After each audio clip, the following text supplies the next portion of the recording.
talk about some common missteps. And I know this is your lunch break, so thank you for spending it with us here today.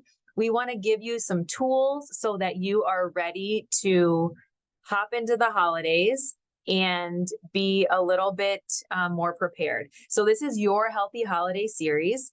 And what we're going to do today is we're going to talk about some of the things that come up and some missteps that we can make during this holiday season. So, welcome and thank you for taking the time to put yourself first today, because this is an example of you putting yourself first. You are here on time that is yours to do whatever you like.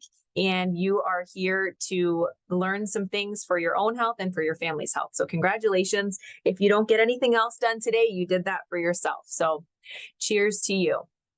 So this is a quick series because we don't have much time. So I'm just going to go quickly through the slides. And then if there's any questions at the end, we will do that. It's not our normal. We're trying a lunch break series so we can get more in. And our goal is to be able to give you some practical steps to enter this season a little more healthfully. So I'm giving you a little peek about my other identity. I am also a health and life coach and functional nutrition counselor. So beyond Wellkind School, I also own Life Purposely, which is a wellness company for helping women in particular live the life that they truly desire in a healthy way for themselves and their families. So that is the hat that I'm wearing today. And I'm applying it to how this works with families as well. But let's get started by acknowledging the roots of all dis-ease. And I want you to hear how I said that. I said dis-ease, right? Otherwise known as disease. Disease is any state of dis-ease. Anytime our system is out of balance or out of whack, it comes down to these three root causes. So we're looking at our genes, we're looking at inflammation, and we're looking at digestion. So most illnesses that happen in this country, most diseases are rooted in inflammation. That's one big one. If you look into any major disease, generally it has an inflammatory property to it. But I wanted to touch on these three things because sometimes we get a little bit stuck at the symptoms. So when we're not feeling so well, we get stuck at, oh, I feel a little nauseous or I'm feeling tired. Those are just symptoms. Those are not the root of what's going on, but sometimes we get lost on the symptom level. So I want you to imagine a tree, and a tree has roots and it has branches, right? So those are branches. When we say we have a symptom, imagine that's a branch on the tree. But we want to understand the roots so we can get to the bottom of what's going on. So there's only three roots when it comes to our health, and the roots are our genes, inflammation, and digestion. And I want to touch on something quickly when it comes to genes, because I think previously it was thought that genes are kind of just what's going to happen to us. It's, diabetes is in my family, heart disease is in my family. So that's what's going to happen to me. It's just a matter of when. And I just wanted to take a moment and say, no, that is not true. And I want you to feel empowered knowing that you have not only a choice in what happens in the future of your health, but actually action steps that you take could help prevent diseases. So the genes are only one portion. And I wanted to say that, as you see, it's one of three pieces. So it's only 1/3 of the factor here. And how we handle our health and navigate our health can either turn on or turn off our genes. So things that we are predisposed to based on our genetic structure can actually be turned on or turned off by the environment that we create. So I want you to imagine a light switch. When we are not handling things in our health and wellness, we're basically turning on that light switch for our genes to say, hey, everything that's supposed to happen in my family history, come on over. Here we go. But we can actually turn that off by things that we do. And four of these areas are our environment. So what are we taking in? Our environment includes people that we're spending time with that may or may not be optional, right? Because we have family and we have some people in our life that we maybe can't not spend time with that can have an effect on our health, on our stress levels, but we can certainly put boundaries around those relationships, right? Then our movement. How much active movement are we getting in a day? And I know that's challenging in the world that we live in. And a lot of it is sitting behind a desk. A lot of it is inactivity, but we can make a choice there as well. So movement affects that. What foods are we choosing to eat? And our mindset, because our mind, our brains are extremely powerful. Our thoughts are the first step, right? So we have a thought that comes into our head. That thought becomes a feeling, and that feeling becomes a behavior. So we have a thought that says, oh, I totally messed up today. Then that thought quickly becomes a feeling. We start feeling like crap. We start feeling bad. We start feeling yucky. And then that feeling becomes a behavior. So because we're feeling that way, we decide not to get the movement in. We decide to go and eat something that's not too great for us, right? Because that feeling then became a behavior. So that's our mindset. So I wanted to point out from an empowering standpoint that our genes are not a sentencing. Our genes are highly affected by the things that I just mentioned: environment, movement, food, and mindset. So I want to tell you that because I hope that that's an empowering idea for you. The next is inflammation. So inflammatory diseases, again, are the most common diseases that we see. And inflammation is something that affects us in the way of arthritis, in the way of heart disease. There's so many ways that our bodies can be inflamed.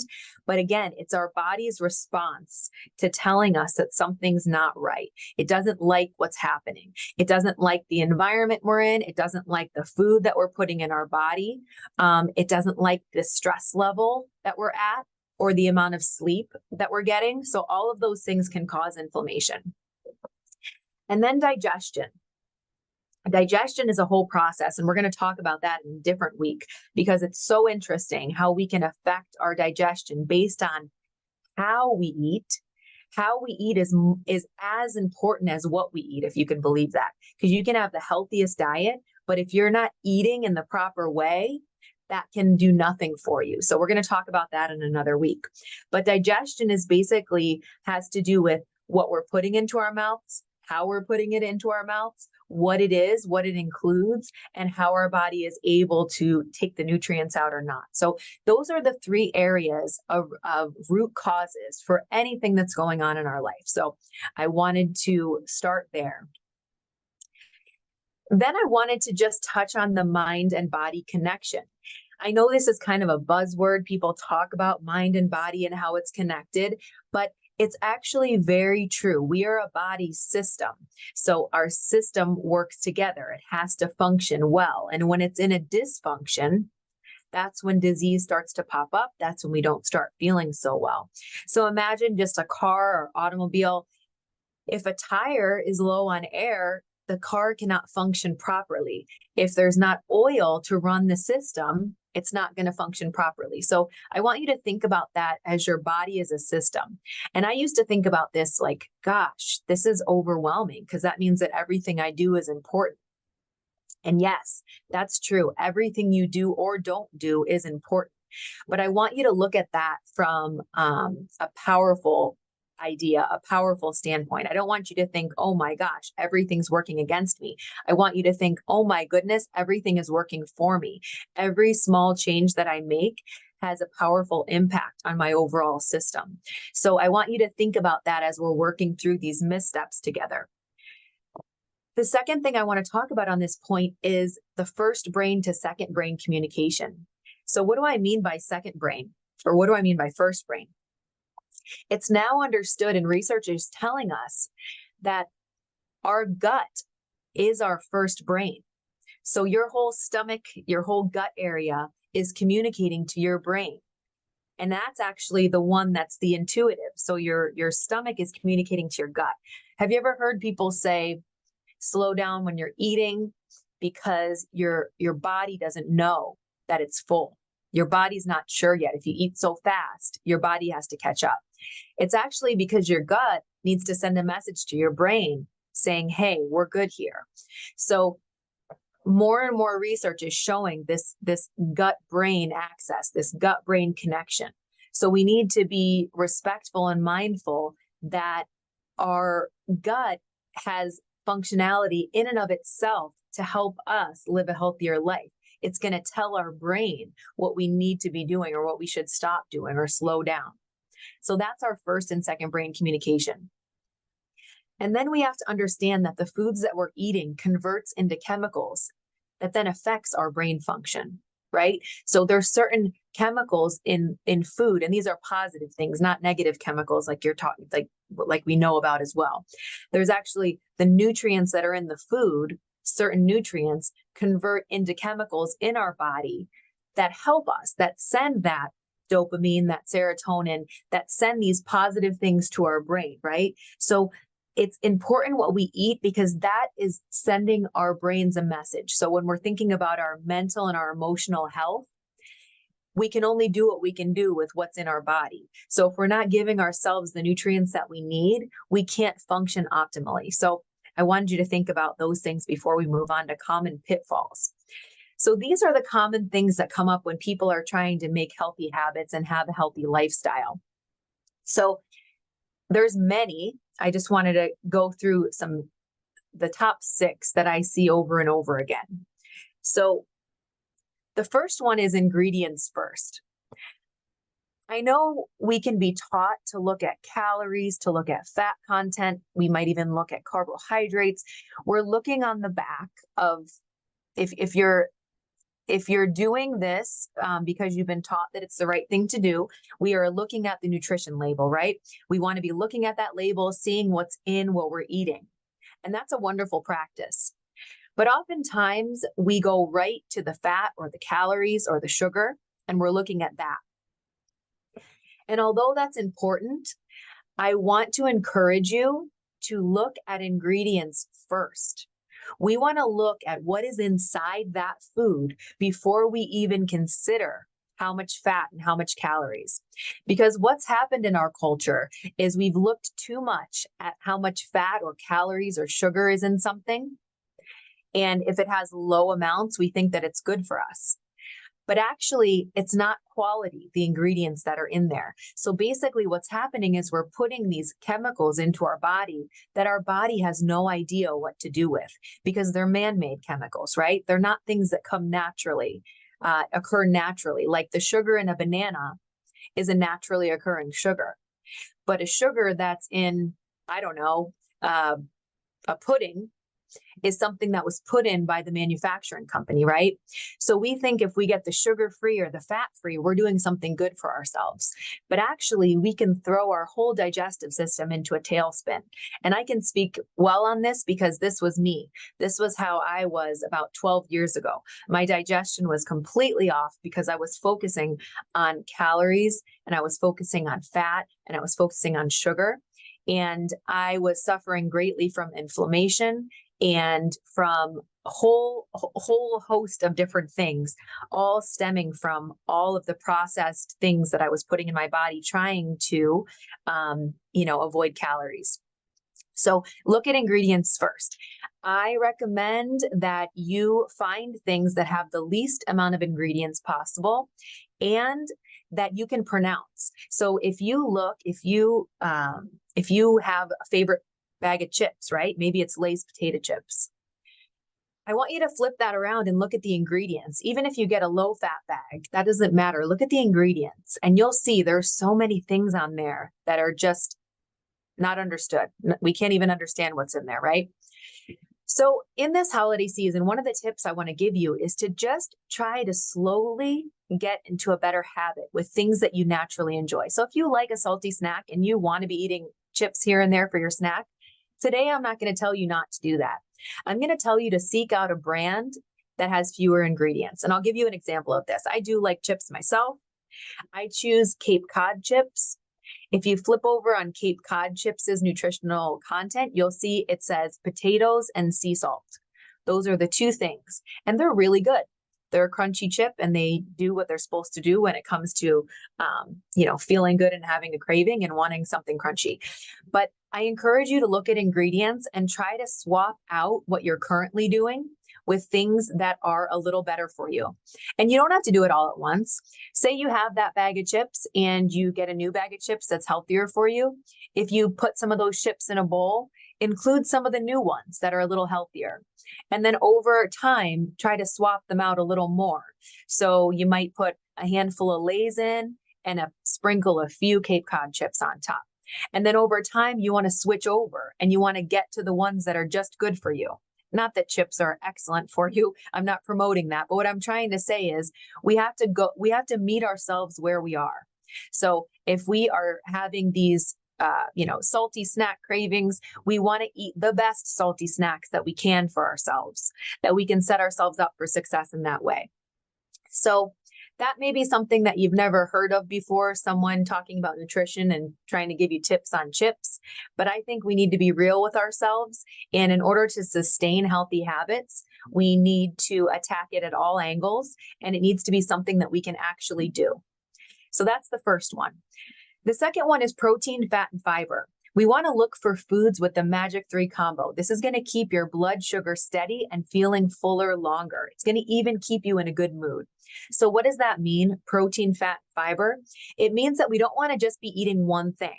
We want to make sure that we have that trifecta of goodness. So maybe we want to have a banana with peanut butter on it. We don't just want to eat the banana. Maybe we want to have some yogurt, sprinkle some nuts in there, and have some blueberries on top. We want 3 things. We want to make sure that we're getting protein in what we're eating, so we can get protein from the yogurt. We want to make sure that we are getting some fat in there. That's why we might sprinkle some seeds on top, like some sunflower seeds or any type of nut that you like there. And that gives us some fiber as well. And then the blueberries. So we're getting a lot out of that combination. Now, if I'm just to pop some blueberries in my mouth, guess what? I'm going to be pretty hungry in about 5 minutes. If I'm just going to eat a banana, I might be wanting something more in a half an hour. So it's about that combination of 3 and what that does for your blood sugar level. It keeps you satisfied for longer, and it keeps you from having those highs and those lows. The next part is to check your portions. So when you're buying foods, what's really important is that you look on the back, because oftentimes we don't check that bag may be for 2 people or that portion is for 4. So it's important to check portions and to look on the back of our foods and make sure. I'm of the belief that they shouldn't be selling things that look like single serve and they actually say 2 or 3 servings on the back, because who can stop there? If we're honest with ourselves, it's pretty hard to do that. But it's important for your awareness. It's important for you to know that there's more than 1 serving in that bag. So if you need to split it up for yourself, do that. Checking portions is extremely important when we're looking for the health of ourselves and our loved ones. Next is too much, too fast. Remember that if we want to change a behavior, if we want to be healthier, it can take 66 days of consistent effort to make that new behavior a habit for ourselves. So just choose one thing and go for that. If it means you need to drink more water, do that. Don't try to drink more water and try to get more exercise and try to make sure you're making homemade dinners every night and try to make sure that you're looking at all the ingredients and everything before you put it into your mouth.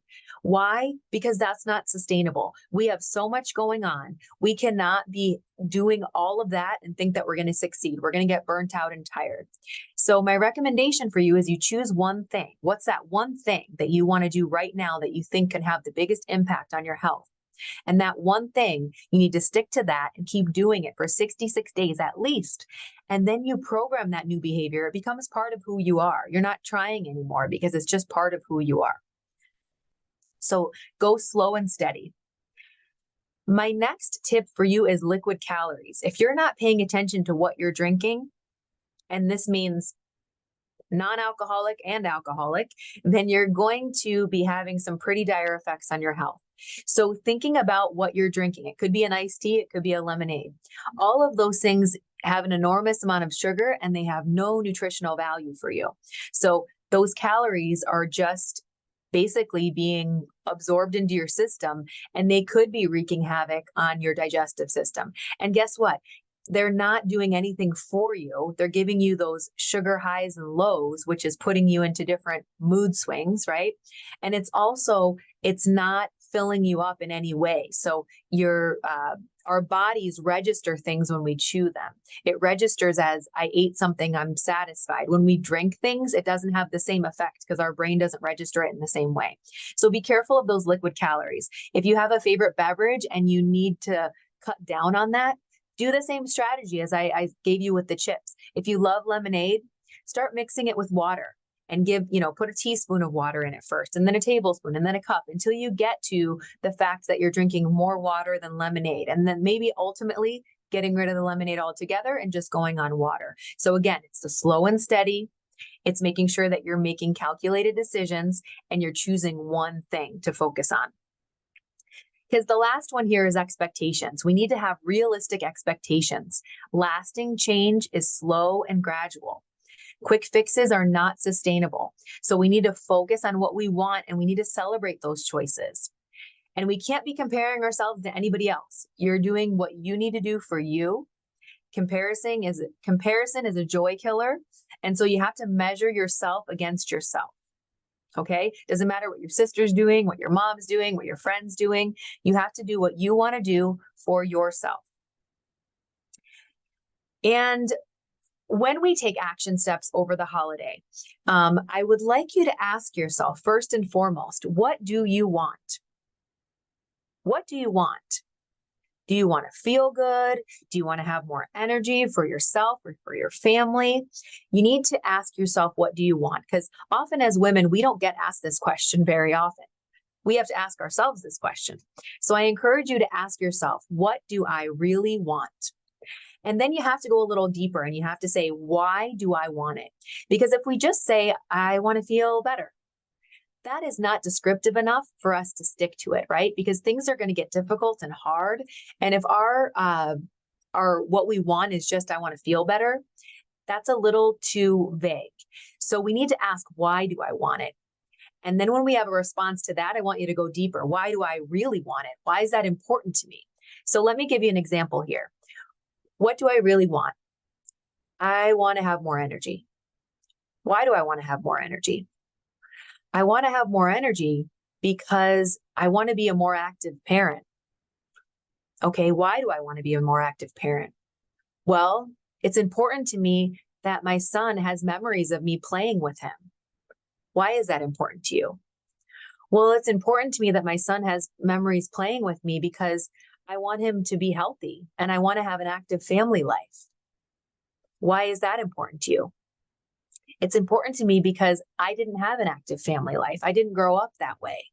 And I see the effects of that. And I don't want that for my family, right? Do you see where we're going here? We're going deeper and deeper and deeper.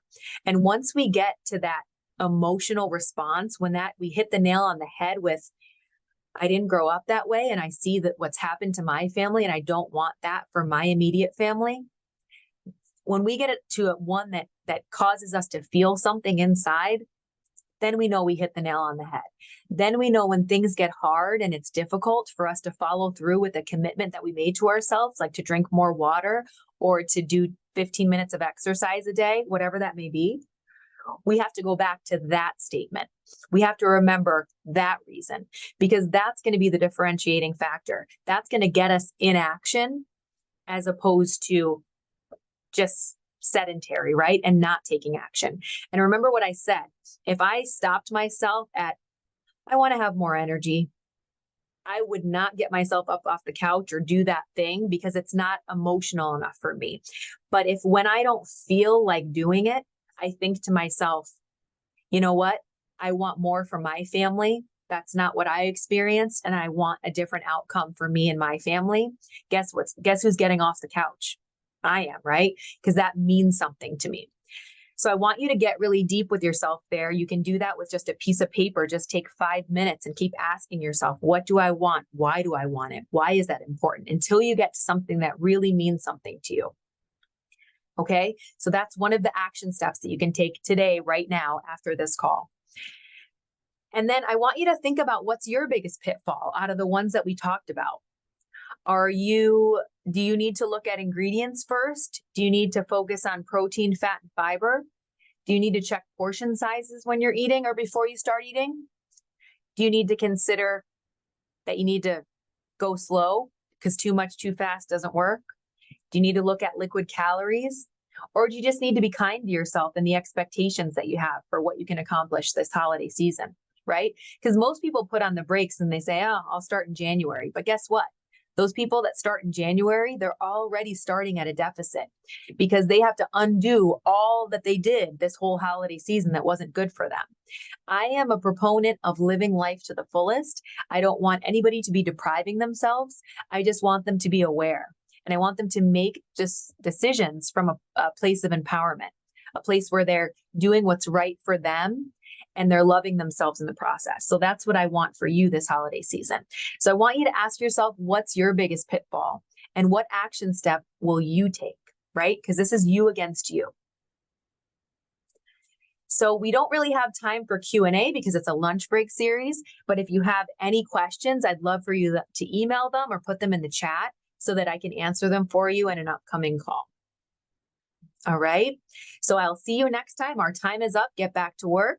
And I will see you next Tuesday at 12:15. We're going to have a different topic. Based on some questions you might have, I may change things up. So make sure that you are submitting questions, or if you have any specific topic that you want to address, I'd love to do so. So have a wonderful rest of your day, and I will see you all later. Thanks for spending your lunch break with us here at Wellkind School. We thank you very much for your time, and we look forward to more lunch breaks with you in the future. Bye, everybody.